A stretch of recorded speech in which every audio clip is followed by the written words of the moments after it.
आखिर बहन के लिए एक भाई के जज्बात पर एक शहंशाह के अपने आवाम के लिए फर्ज ने फतेह पाई और जलाल निगार से मैदान जंग में सामना करने के लिए चल पड़ा।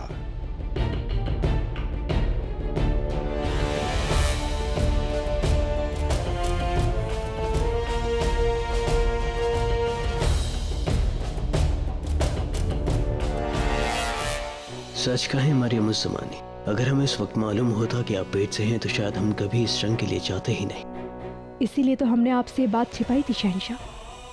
हमें पता था आपको सत्य का भान हुआ तो आप युद्ध के लिए प्रस्तुत नहीं होंगे, और ये हमारी प्रजा के लिए ठीक नहीं था। यही तो कमाल की बात थी हम दोनों में कि एक दूसरे से अपनी ही बातें छिपाते थे और बिना कहे एक दूसरे के दिल की बात जान भी लेते थे।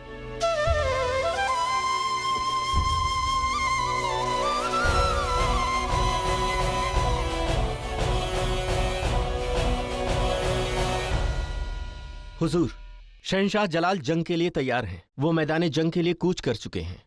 हुजूर, उनके साथ उनका हरम भी है।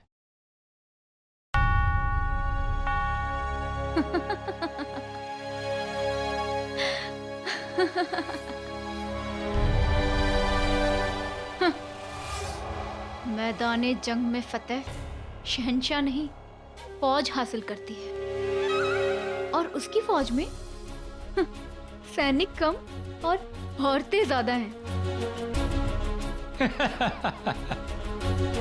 जलाल इसलिए तिलमिला रहा है कि हम आगरा पर हमला बोलने वाले हैं, इसीलिए घबराहट और खौफ में वो ऐसे बेवकूफाना फैसले ले रहा है।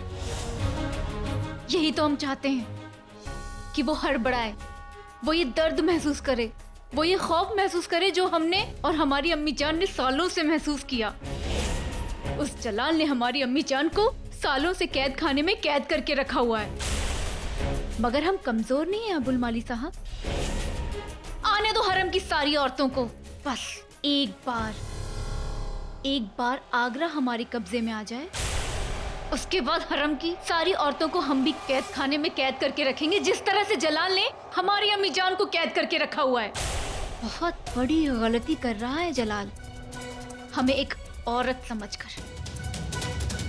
वो ये भूल गया है कि हमारी रगों में भी शहंशाह हुमायूं का खून दौड़ रहा है। सालों से रियाज किया है हमने इस दिन के लिए।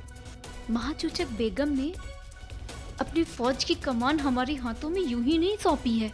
बहुत जल्द वो दिन आएगा जब किसी शहंशाह की नहीं बल्कि एक मलिका की हुकूमत चलेगी।